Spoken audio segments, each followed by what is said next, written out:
Excuse me. So we're about to start chapter 37 in excuse me, book 3 of Rambam's Mor Nevuchim Guide for the Perplexed. And again, for those that are watching the recording, when I mention page numbers, it's going to be in the Shlomo Penis edition. When I say page numbers, that's what I'm going to be reading from. This is lecture 120. I can't remember if I mentioned this last time, but I started going back over some of the old recordings from the early lectures way back a couple years ago.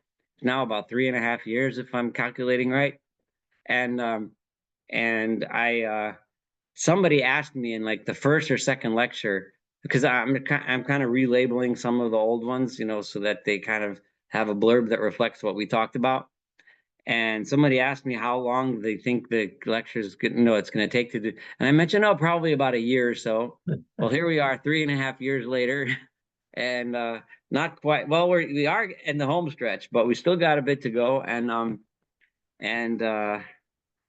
so much for a year. I wasn't quite right on that one. But it's also thanks to your service to the army, and we really appreciate yeah, lots of things. we really appreciate when you give us the time for it. Thank you. Oh no, thank you. I appreciate you guys' participation in this. This really makes it fun. And has anybody here been here since the beginning? Like since number 1? Billy was probably the only one, I think. I don't know. Anyway, regardless, here we are. Not number 1. What? I was in the beginning, and I wasn't as religious as I should have been. Oh, okay. I wasn't 1, but maybe it was 15. I'll check. Close. It was close. From early on. Yeah. So either way, we're about to start chapter 37. So if you remember, the Rambam laid out 14 categories of mitzvot, and the way he's going to cover the ground and give reasons for 613 mitzvot in the Rambam's usual style is to make categories and then fit a whole group of items into the category, so that he kind of knocks out a whole bunch of stuff with one fell swoop. So chapter 37 is category number 2. So if you remember, category number 1 was really true ideas, right? The Rambam calls them, the Penis translation says opinions, but I like calling them like ideas, true ideas, right? Inculcating in us the basic ideas that we need to know in order to appreciate, understand, and live the life that the Torah prescribes for us. And he described the ideas that fall in that category. So the second category was things that take us away from the bad ideas. And the chief primary bad idea is the ideas of idolatry and paganism.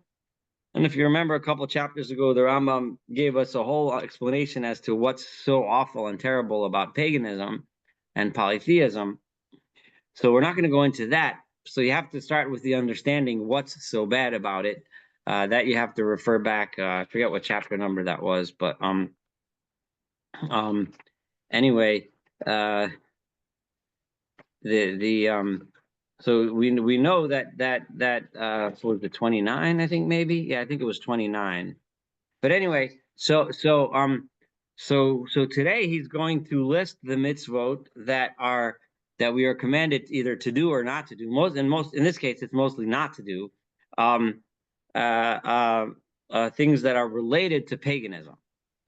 And in here, we're going to get a lot of kernels and a lot of ideas that are classic Maimonidean ideas about magic, superstition, things which in some circles are considered controversial, and some circles are huge breath of fresh air, like to those that are rationalists. Okay, so here we go. The commandments, I'm on page 540, the bottom paragraph starting chapter 37. The commandments comprised in the second class are all those commandments that we have enumerated in laws concerning idolatry. It is manifest that all of them have in view deliverance from the errors of idolatry and the incorrect opinions, or I'd rather translate ideas, that may accompany or beliefs idolatry. So the bottom line of all of these laws is by keeping these laws and by doing the things that you're told to do and not doing the things you're told not to do, which is mostly the case, you will keep you away from developing these ideas that are that always or often or may lead to idolatry or may be based in idolatry themselves, such as belief in soothsayers, enchanters, sorcerers, charmers, and others belonging to the same group. Now, it's important to take note of the Rambam's wording here. Belief in these things, in other words, believing that there's anything to them, right, is in and of itself a gateway towards idolatry.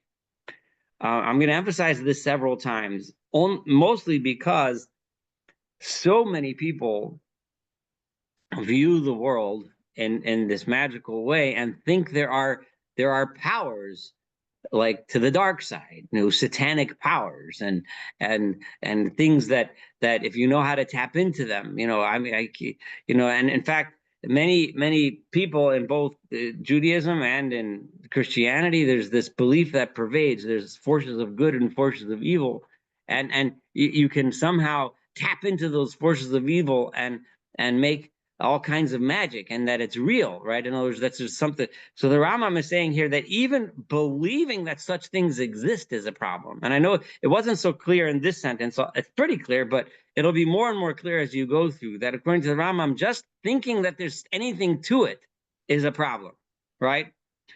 So when you will have read all the books I have mentioned to you, remember back in that chapter before where he discussed all of his own research into the pagan beliefs, right? The Rambam, as we saw before, read it in everything he could get his hands on in the library of his day, describing pagan beliefs. He read and he quoted to us many of those major books.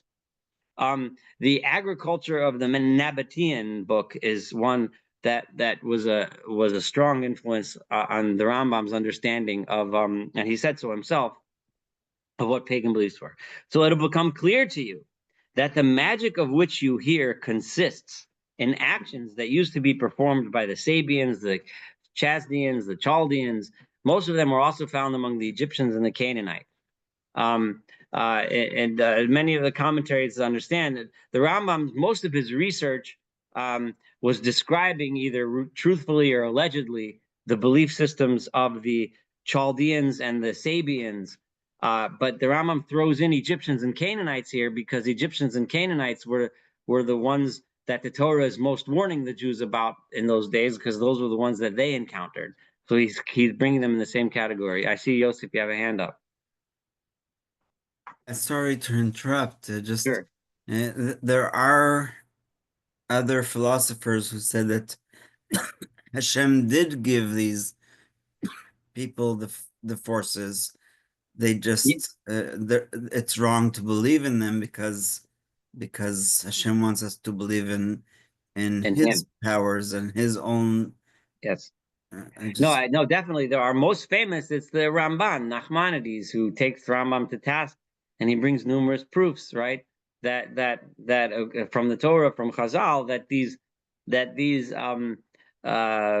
sorcerers have powers, right? But it's just powers they're drawing from a bad place. So we shouldn't go to them. We shouldn't use them, but rather we should rely on God.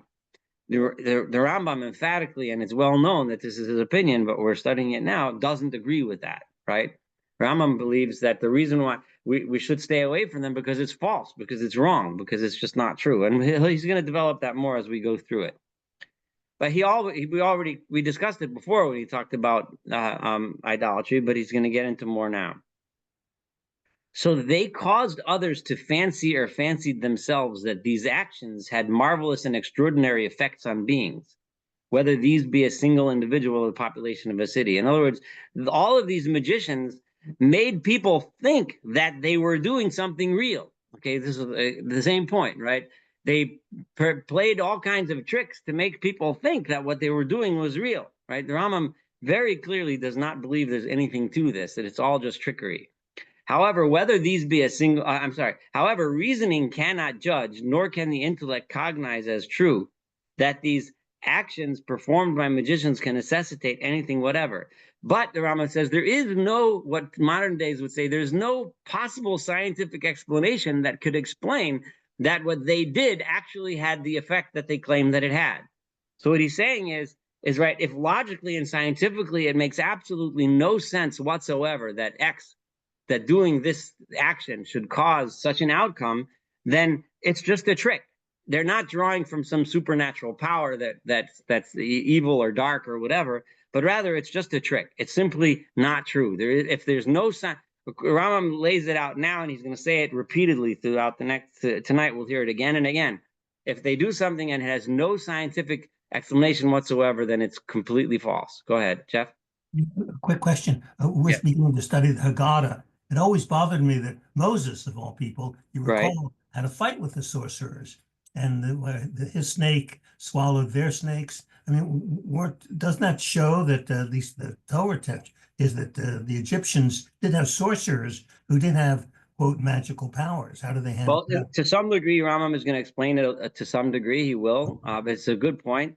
But also, I mean, it's clear the Rambam isn't going to explain every incident of supposed sorcery that occurs throughout the Tanakh and throughout Chazal. But he's going to give us an approach, and his approach to that question, specifically, let's say, about the Egyptian sorcerers, would be that it was trickery, right? He's not explaining how, but if there's there's some scientific explanation, one or the other, right? Right? So if they could tell you that if I mix up these herbs and do this and this, if there's a scientific explanation as to how those herbs can cause that effect, then that's how it works, right? If there is none, then it's just trickery. We'll come back to the snakes. We'll come later. I'll put that on the shelf. Right. However,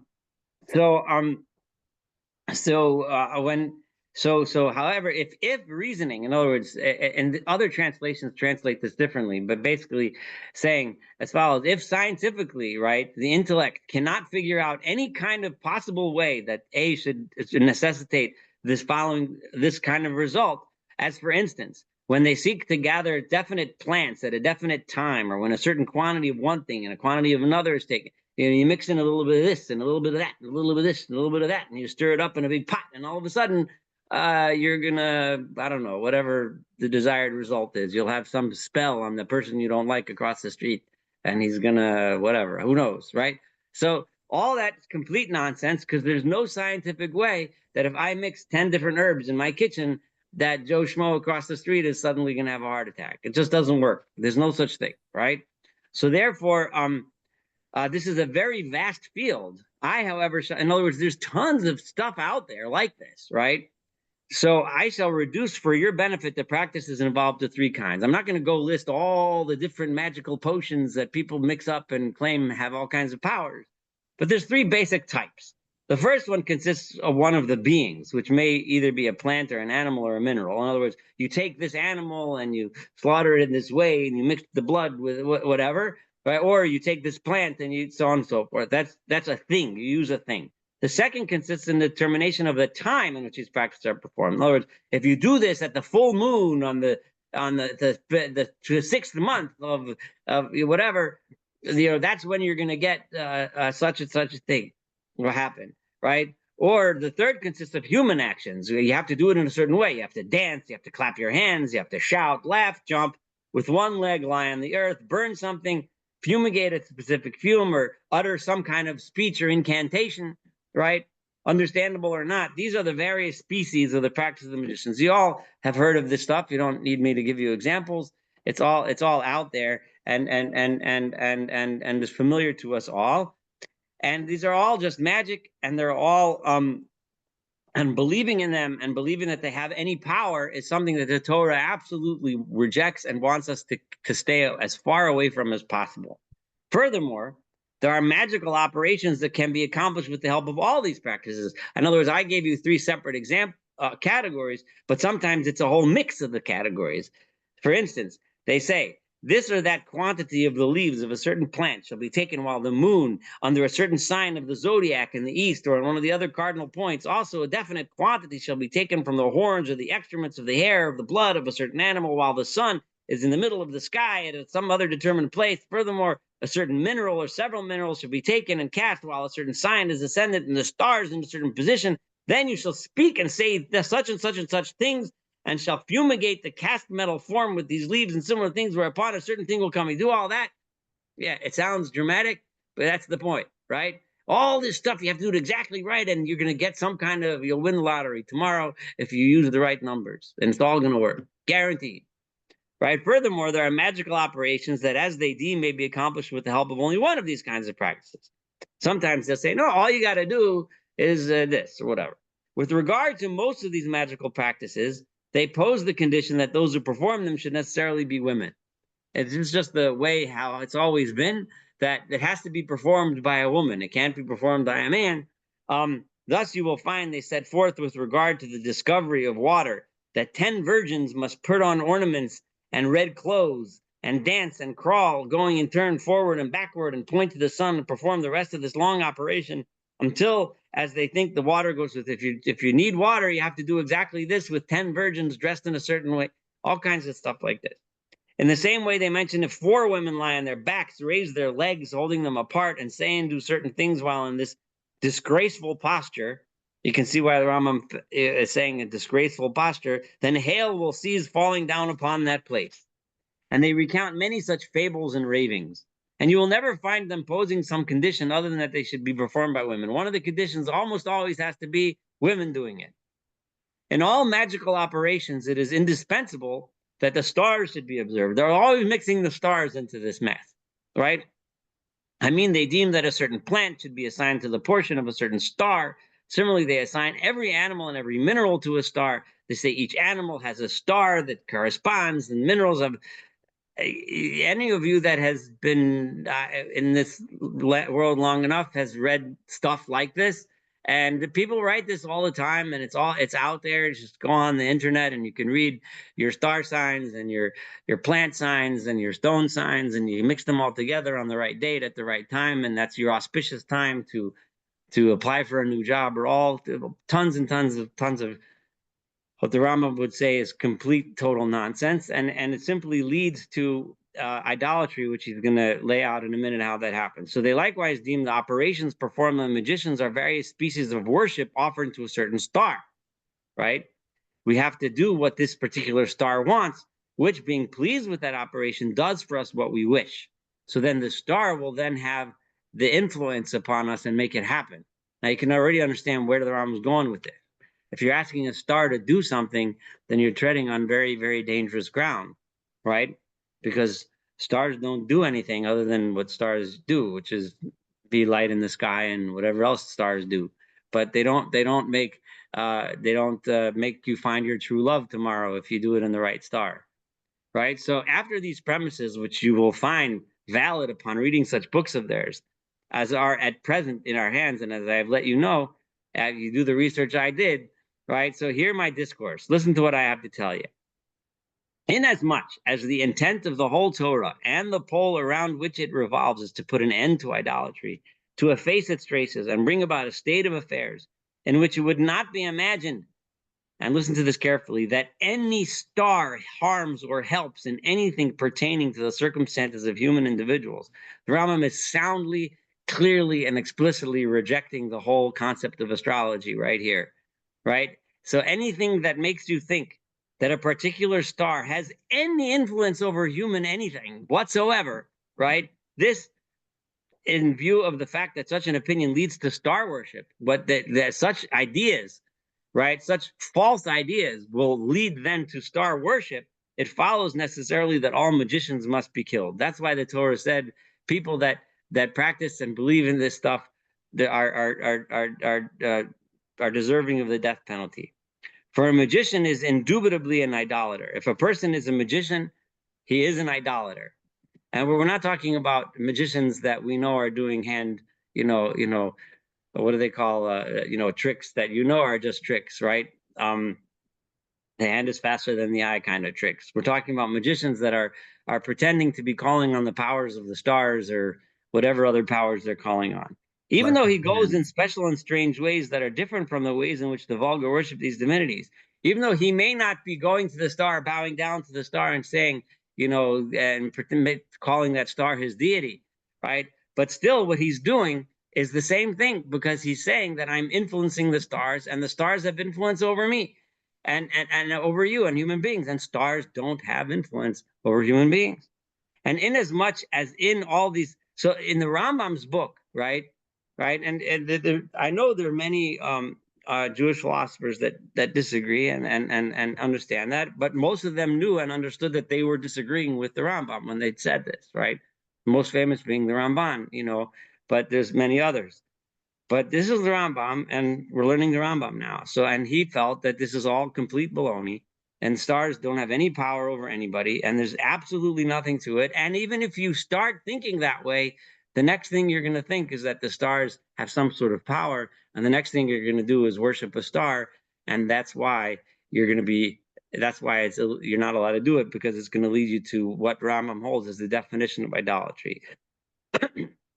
And inasmuch as in all these practices the condition is posed that for the greater part they should be performed by women, it said because and when it mentions the death penalty, because it's usually women that are involved in this stuff, because that's what, for whatever reason, and he's going to hint a little later as to what that reason might be. That's why it says, "Thou shalt not suffer a sorceress to live," right? Because people naturally feel pity when women are to be killed. So it's telling you, all right, people have more mercy over the death of women.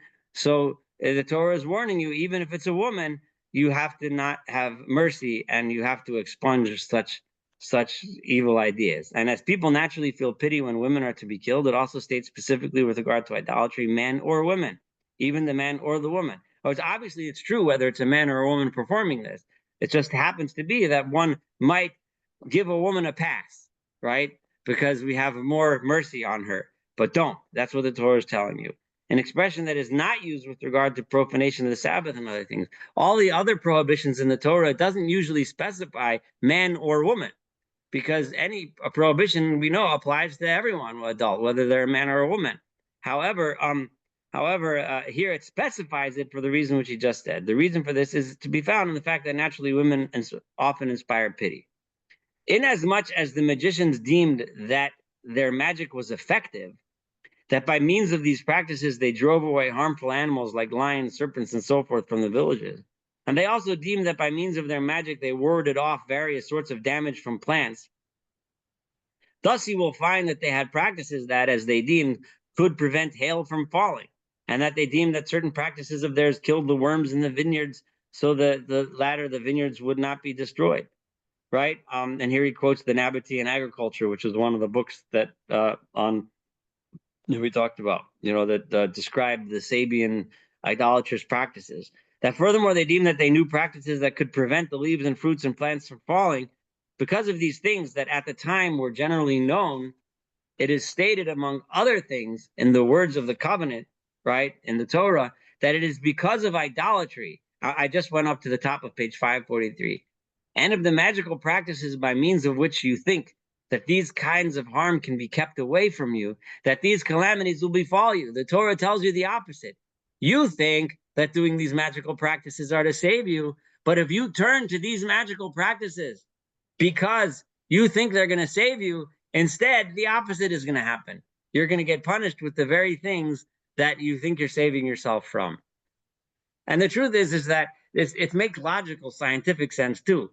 Because if you're going to depend on magical nonsense to protect you from worms, right, instead of scientifically figuring out what actually protects you from worms, then you're going to suffer from worms, And this is true all the time. If you're going to turn to magical nonsense to cure whatever disease you're trying to cure, instead of going to the doctor who scientifically actually has a medicine that might actually help you. I mean, we've seen this with all the nonsensical cures to COVID, or pick your disease that people don't like, or peddling stupid nonsense for diseases that we know what the cure is for. But there's people out there that claim to know better than science, and they'll tell you that, no, you should take XYZ, whatever medicine or herb or supplement they're promoting. So you're going to end up dying of the disease. It's very simple. It's not magic. It's the way it goes. And God says, I will send the beasts of the fields among you, which will rob you of your children. And you think you're going to ward off the beasts by mixing a little bit of this flower, a little bit of that flower, and dancing when the moon is exactly at this phase in that constellation at 12 midnight with 10 virgins dancing in red dresses. Well, then the lion is going to come and eat you. I'm sorry. That's just the way it's going to go, So, and thou shalt plant vineyards and dress them, and thou shalt neither drink of the wine nor gather the grapes, for the worm shall eat them. Thou shalt have olive trees throughout all thy borders, but thou shalt not anoint thyself with oil, for thy olives shall drop off. Because if this is what you're going to believe in, then you're going to lose your produce and you're going to lose your lives. To sum up the matter, having in view all of the devices used by the idolaters to perpetuate their cult, through suggesting to people that thereby certain kinds of harm may be warded off and certain kinds of benefits obtained, right? Understanding that this is what idolaters do. They perpetuate their cult, their ideas, their pagan ideas, by stating that if you do this and this and this, you're going to get benefit. And by doing this and this and this, you may get harmed, right? So, it is included in the words of the covenant. The Torah is telling us that no, just the opposite. If you're going to follow those things, you will get harmed and you will not get the benefits that you're looking for, right? Thus, it has already become clear to you, you who engage in speculation, what the Torah intended in these particulars of the curses and the blessings contained in the words of the covenant, singling out them rather than others for statement. Know likewise the extent of the great utility of this. This is important and it's greatly useful, right? Make sure that what you're doing is scientifically sound, it makes sense, and it's not complete nonsense, right? And otherwise you're going to suffer from the very thing which you're trying to save yourself from. And we literally see this on a regular basis all the time, people relying on crazy things as opposed to relying on what makes sense and what's known to be correct scientifically and logically. In order, and now it's going to get even more interesting. So in order to keep people away from all magical practices, it has been prohibited to observe any of their usages, even those attaching to agricultural and pastoral activities and other activities of this kind. So even though these magical practices, right, in other words, I explained to you why they're so bad, but you shouldn't even do them, right, when it comes to certain agricultural practices. When he says, you'll understand why he says even in a minute. In other words, even things that you might not realize and that might not seem like they're magical, right? But you stay away from them because of where they can lead and because of their origins, right? So I mean, all that is said to be useful, but is not required by speculation. Now, those terms required by speculation is an old translation that Venus is saying, but if you look in the newer translations, required by speculation is equivalent to what you and I would say, those that are logically, scientifically sound. Okay? In other words, speculation meaning it's not the way we use in 2025 the word speculation to mean just imagining things. Speculation meaning thinking things through and making sense out of them, and then therefore such and such an outcome is required, right? In other words, such and such an outcome makes sense. So you have to read it this way. This is just it's just a problem of a translation that's approaching a century old, right? So concerning nature and takes its course in their opinion in accordance with the cult property, right? So there are many things that are said to be useful when it comes to agriculture specifically, and other things too, that it says you do such and such a thing, it helps you have a better crop yield, for example, right? But things that make no logical or scientific sense. This is the meaning of the dictum, and you shall not walk in the customs of the nation. So don't go in the ways of the nation. What does that mean? Because some of those ways are not, I mean, if you do them, those practices, they're not necessarily idolatrous or even magical. But the thing is that they are still considered the ways of the nation. This is the meaning. I just read that. These being those that are called by the sages Amorite, right? Darkei Ha'amori, right? The ways of the Amorites, which were a group of the Canaanites. I guess they were particularly involved in these magical ideas. For they are branches of magical practices, inasmuch as they are things not required by reasoning concerning nature. Remember what I said, required by reasoning, we should really read. They are things that are not scientifically sound concerning nature, right?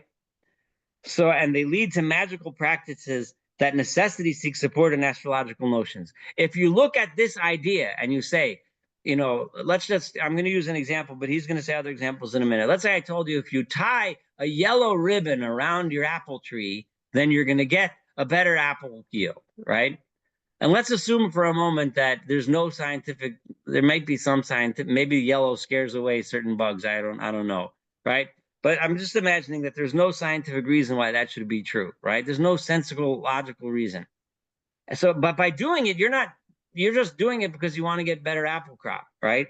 But because if you think about it, the only way it could work is by explaining that yellow is the color that such and such a spirit likes, and that spirit, when it comes in the stars and with the apple trees, because the spirit likes to eat apple. You're going to end up. The only way to explain it is by using these spiritualistic, right, and magical notions.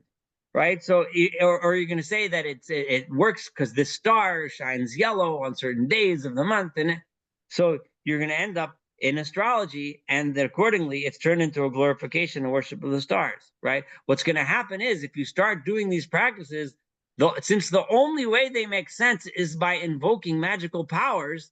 Right. By doing this, you're going to end up with you're going to end up believing in or espousing the idea of magical powers, which is what the Torah wants to keep us away from. As they say explicitly, all that pertains to medicine does not pertain to the Amorite usages. Chazal tell us that not all things that we do to medically cure ourselves are necessarily, right, darkei Amori. They're not necessarily prohibited because of the ways of the Amorites.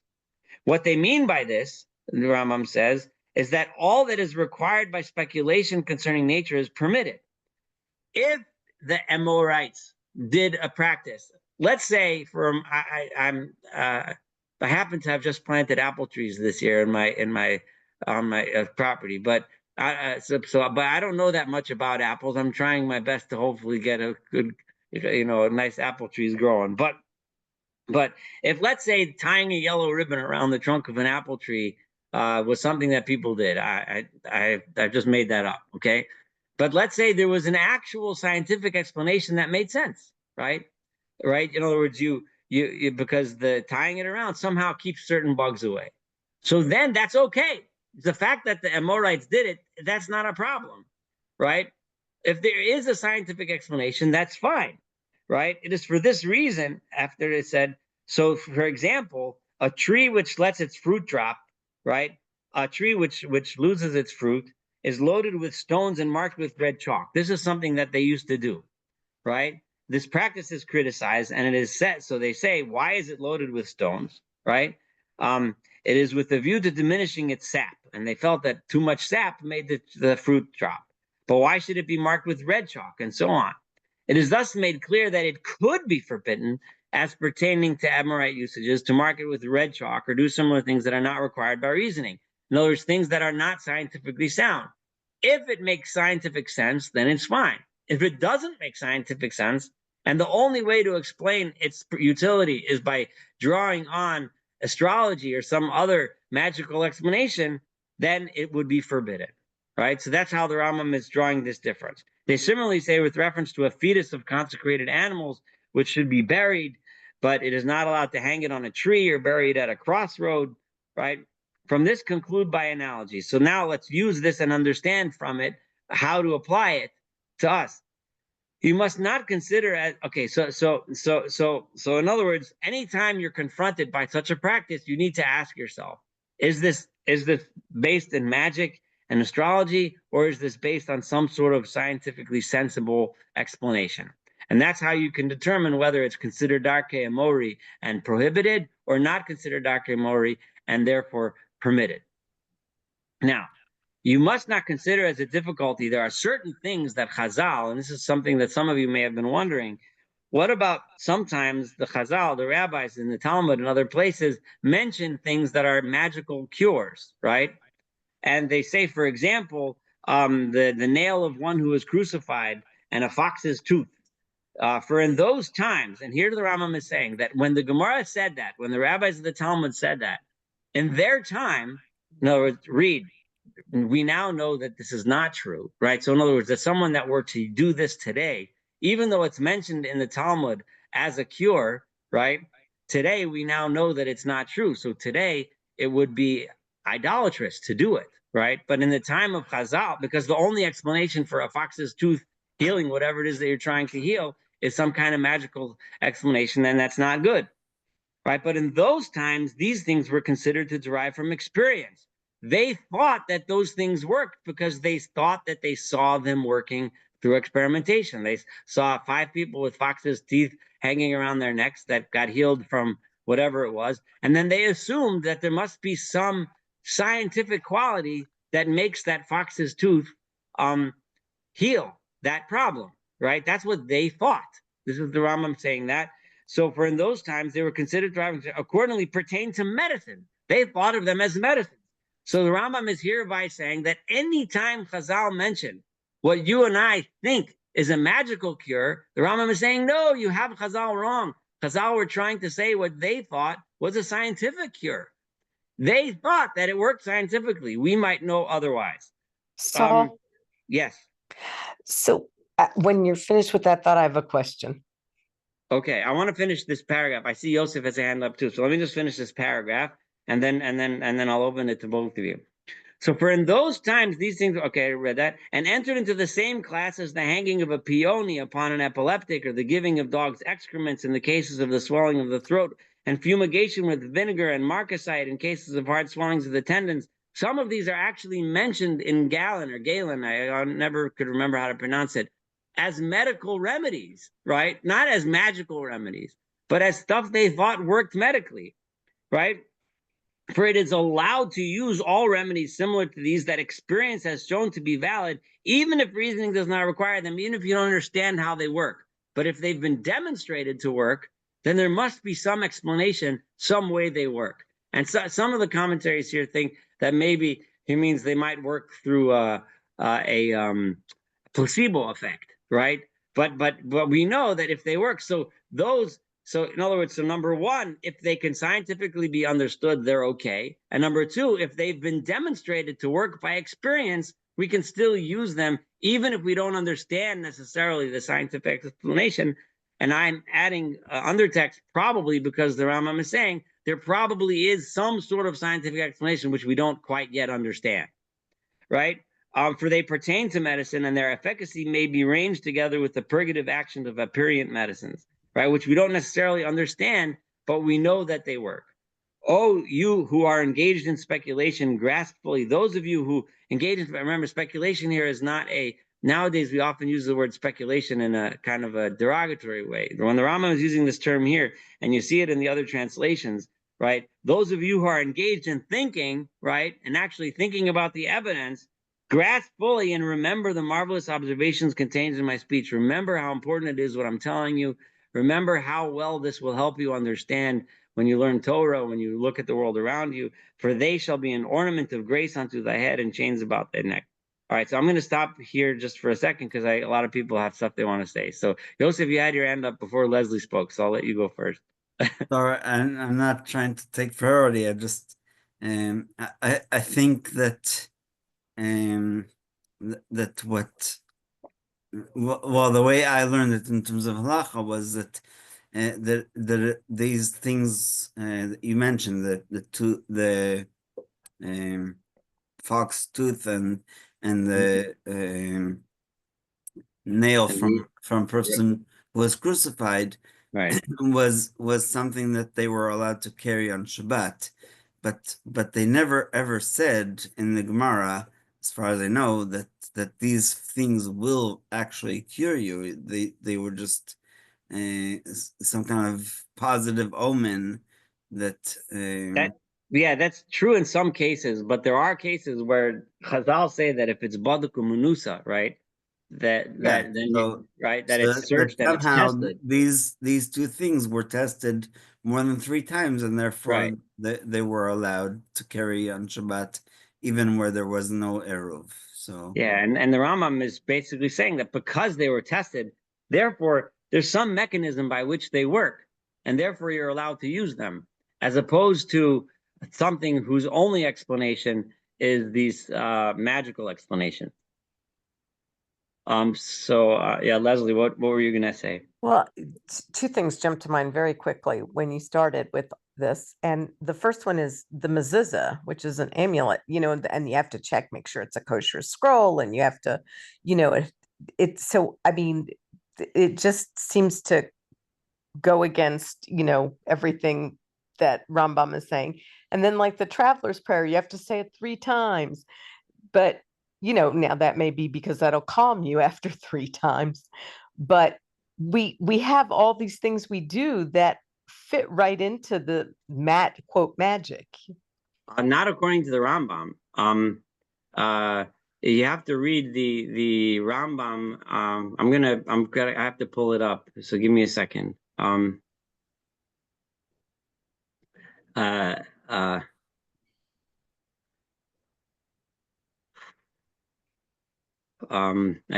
want to. Okay, it's in Hilchot Mezuzah, chapter 7. Okay, I'm going to pull it up so you can hear what he has to say. Okay.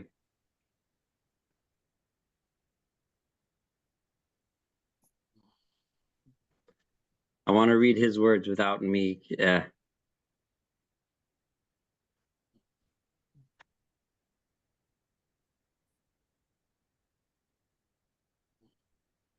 It's just taking me a minute to pull up Sfaria here.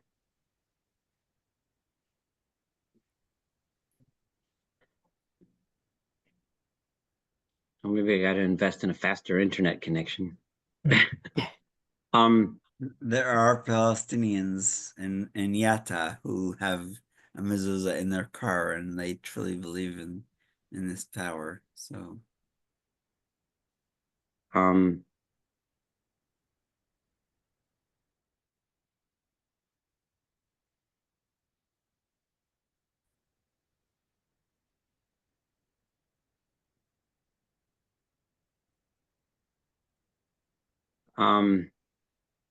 I'll read it the English. I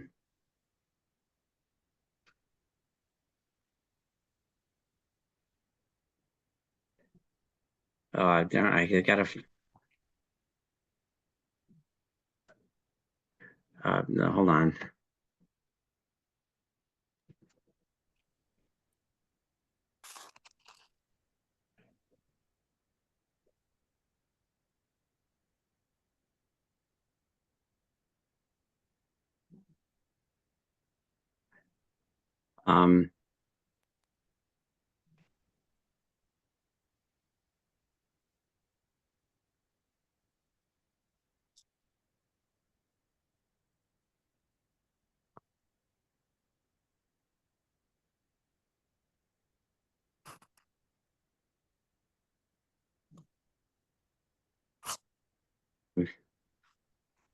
I'm sorry, because it's one of the Rambam's strongest statements about this. So I really have to read this. Right. So just give me a second.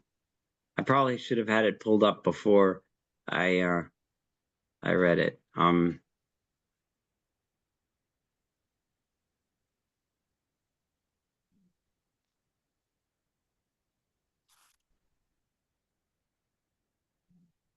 Yeah, I would like to, because I've never thought the mezuzah was a superstition.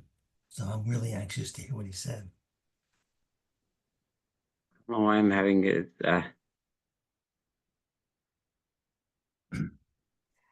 While you're waiting, what do you think of having to say the traveler's prayer 3 times? I'm not aware of such a halacha. I mean, you say it once. I don't know where that comes from. I mean, any tefillah, any prayer, you're allowed to say it as many times as you want to. There's no law. Like, it's not like a blessing, which you only say it once. A prayer, you're allowed to say whenever you want, whenever you feel a need to pray, right? Okay, so here you go. They'll actually tell us that every time that we travel in Hebron, in the army, we should say it, even if it was just a 5-minute drive.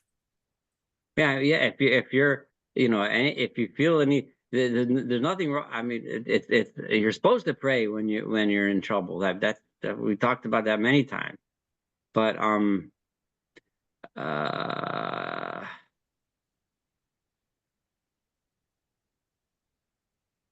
Maybe that's because the traveler's prayer has 3 things that can happen to you, right? Eaten by animals and so. So here's one Could be. place. Oh, I'm sorry. One place where he says, and this is chapter 5 of Hilchot Mezuzah, number 4. Halacha 4. So minhag pashat, there's a common custom shekotzim ala mezuzah mibachutz, that people write on the outside of the mezuzah, keneged revach shebein parsha parsha, opposite the space on the other side between the two parshiot of the mezuzah, they write the word Shin Daled Yud, which is one of God's names. Right? Ve'ein b'zeh hefsed, there's no loss in doing that, lefisha hu mibachutz, because that's the outside. Aval elu shekotzvin mibifnim shmot hamalachim o shemar kedoshim o pasuk o chotamot, people that write other magical names of angels or other holy names, they are considered among those who have no portion in the world to come. Because these foolish people, not only did they ruin the mitzvah of mezuzah, they took a great commandment, which is unifying the name of God and his love, and his worship, as if it's some sort of amulet for their own benefit. Like it came into their stupid hearts, that this is something that will help them with the nonsenses of this world. So in other words, if you make the mezuzah into a kameya for your own benefit, meaning because you want protection, right? He considers you a fool, do I need to repeat the adjectives that he used? So that should give you a sense of how he thinks of what the mezuzah is. It's a thing for you to think about the yichud, the singular. We walk past the door to remind us, Shema Yisrael, Hashem Elokeinu, Hashem Echad. God is one and only. There is no other power in this world, nothing, period, other than God, right? That's why the mezuzah is there, so you remember that every single time you walk in and out. If you think that mezuzah is some kind of an amulet that's going to protect you from harm, then you're the Rambam already said what he thinks you are. So is that where it's gotten misconstrued? Because people go like, I've been told, if you have a lot of bad luck, go and check all the mezuzahs in your house. My father, may he be well for many, many, many years, was and is a very prominent rabbi, and he won't mind if I quote him on this one, right? That someone who believes that is bordering on avodah zarah, and a person that sells that kind of nonsense to you is guilty of probably trying to rip people off because they're trying to sell them new mezuzahs, and if God forbid you have a problem in your house, going to check your mezuzahs, such advice is literally bordering on idolatry, according to the Rambam. Literally bordering. Now, you should check your mezuzahs because halacha tells you that you're supposed to check them at certain intervals because they might not be kosher anymore. And when you do that, you're supposed to be thinking, this scroll is supposed to say certain things because I'm supposed to be reminded of some lofty ideas. Yeah, I'm not saying you shouldn't make sure your mezuzahs are kosher, right? They should be kosher. But to say that you should do it in response to a tragedy the theology behind that, if I'm getting worked up, please forgive me, but I can't help it. The theology behind that idea, to think that God forbid you're suffering because there's a letter in your mezuzah that's wrong. What kind of a crazy mind thinks of such things? I'm sorry, I know I'm getting a little wild, but if God forbid you came to me and I was your rabbi and you said that my son is, God forbid, sick with something, and I tell you to go check your mezuzah, what I'm insinuating is that because you bought a mezuzah from this sofer instead of that sofer, and he put a little strichel wrong on the shin, your son is sick. I mean, what kind of a crazy theology is that? I mean, that's as bad. That's awful, dangerous, cruel, wrong, and according to Rambam, idolatrous. It's so incredibly infuriating. And my father would say this when people would come around in town in Baltimore when he was a communal rabbi, checking people's mezuzahs, and people would run because they need protection and they need this. It's complete and total nonsense. If a guy comes around and checks the mezuzahs because he wants to make sure people are fulfilling the mitzvah properly, great, wonderful, please do so. That's part of the mitzvah. But if you're doing it because you're trying to protect people, I mean, protection comes to the Torah because of living the life that God wants us to live. That's what we're supposed to do. But no one should ever have the chutzpah to say that you're suffering because there's something wrong in the mezuzah. And I'm sorry if there are people out there, that might find what I'm saying now It doesn't jive with some story they read in some parsha sheet someplace a couple of weeks ago. I apologize for insulting whoever wrote it, but whatever they wrote is as dangerous on so many levels. It's just touched a raw nerve. I'll stop here. I think I made my point clear. Isn't it true that Thank you. That's 30 years ago, there was a terrible tragedy.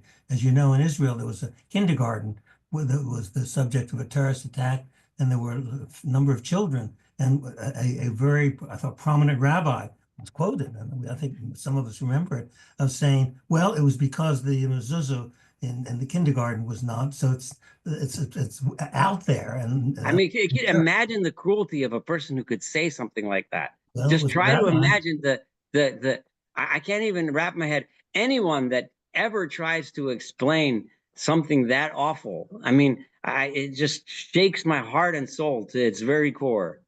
This does not reflect the Torah. Forget, I'm not disagreeing leave with alone you. the rationalistic Rambam. Even the non-rationalists would agree with me on this one, right? Even the Ramban would agree with me on this one, right? This is not at all what the Torah says, and there isn't a single thing in the Torah that's an amulet. We don't wear anything to protect. But we can talk about amulets, but for the most part, amulets they're Kabbalistic things. Rambam didn't believe in this stuff at all, you know. If you do want to believe in them, we can talk about amulets and how they fit into a different view of Judaism, and that's fine. I have no problem talking about that. Not today, not this lecture, but because we're learning Rambam today. My mother always said that we're not God's accountants, and so yeah, that's definitely 100% that idea that we can't say why something happened. Yes, 100%. To say something in the face of a terrible tragedy when people are suffering, and to say that you're suffering because something was wrong with your mezuzah, I mean, no, that's not a Jewish heart, not a human heart. Forget it. I say Jewish heart specifically, not because if you're not Jewish you can't have a heart, but because the Jewish heart that's supposed to be taught what the Torah teaches is not supposed to be talking that way. That comes from a level of cruelty that's very hard to I can't it's just not, it's just wrong. But and idolatrous according to Rambam. I'll read a tiny bit more. I was hoping we'd finish 37, but it doesn't look like we're even gonna get close. But we have already explained in our great compilation that, well, all right, we'll have to start this next time. We only got a couple minutes left, and I lost it a little bit tonight. So but no, there is no, according to the Maimonidean view of Judaism, there is no such thing as anything in the Torah that's viewed in any magical sense. And we put a mezuzah on our door because God wants us to remember exactly the opposite. The words of the mezuzah say are the basis of the Moreh Nevuchim. Shema Yisrael, Adonai Eloheinu, Adonai Echad. God is one. That's it. Nothing more. There's no scrolls of paper that are going to save you. God will. That's what the paper is there to remind us, right? And everything we do, tefillin is there to remind us to bind our hearts to God. We go through an act of binding so that we tie our hearts to that idea. We tie our brains to that idea that God is one and God is the only one, and nothing else has any power at all, period, right? All of these things that people think are amulets, they're literally taking something and making it, turning it, flipping it 180 degrees to the opposite of what it was meant to be. And tefillos, prayers are good. Yeah, you can always pray. If you want to say tefillos, if you're in danger, you can say tefillah to derech as many times as you feel necessary. And I promise you, if you say it 4 times and not 3 times, you won't get less protection. There's no magic to 3 times, and there's no magic to 7 times. If you say it 8 times instead of 7, it's also good if you need to, right? I'll say another thing, and this is something that I learned from my family and from many streams of Hasidim, that when you sing to God and you pray to God, you're allowed to use God's name. I mean, everyone uses Hashem, but you could say Aleph Daled Nun Yud if when you're praying. There's no you can don't. It's not the same thing as a bracha, right? Which was set by Chazal in a certain way, and we're not supposed to change Mimat Be'ashet Tovacham. Like if you decide I want to say 2 brachos shehakol on my tea here, that's the problem, right? But if you are even a tefillah, if you feel a tefillas nidava, right? If you want to daven shachris another time because you feel a need to, then you're allowed to, and there's no problem using God's name and anything. We used to always, when we sing Zemirot on Shabbos, we say Hashem's name specifically because you're praising God. You're not praising Hashem, you're praising the one who we call Aleph Daled Nun Yud. I mean, there's no problem with saying prayers as many times or praises of Shirei Hodah, of thanks and of praise to God as many times as your heart wants to. And this is halachically 100%. You can quote me on this, and I'm telling you, I'm 100% right on this one. So yeah, if you if it's a scary road like Yosef was describing, you're going into a zone that's dangerous, pray. I mean, that's the point. All right, sorry. So this is our lecture number 120. I don't know, was this the first? It's probably not the first time I lost my cool on a lecture, but we'll see if it's the last. I don't know. But yeah, so we're gonna learn the rest. He's gonna start going next time into specific things. Some of them might surprise you as to reasons for the mitzvot that they fit into the category of idolatry. Some are gonna be obvious, but some are gonna surprise you. And I'll leave that for next time. We'll be surprised next week. My cat decided she really liked. I think when she sees me get upset, she immediately jumps on my lap and like curls up because I guess she thinks it'll calm me down. I guess it worked. All right. Well, anyway, have a wonderful evening, and thank you for joining me. And Mir Hashem, next week we'll continue. Thank you. All right. Thank you, Saul. Thank All right, you. Thank you so much. You're welcome. Thank Bye-bye. you very much.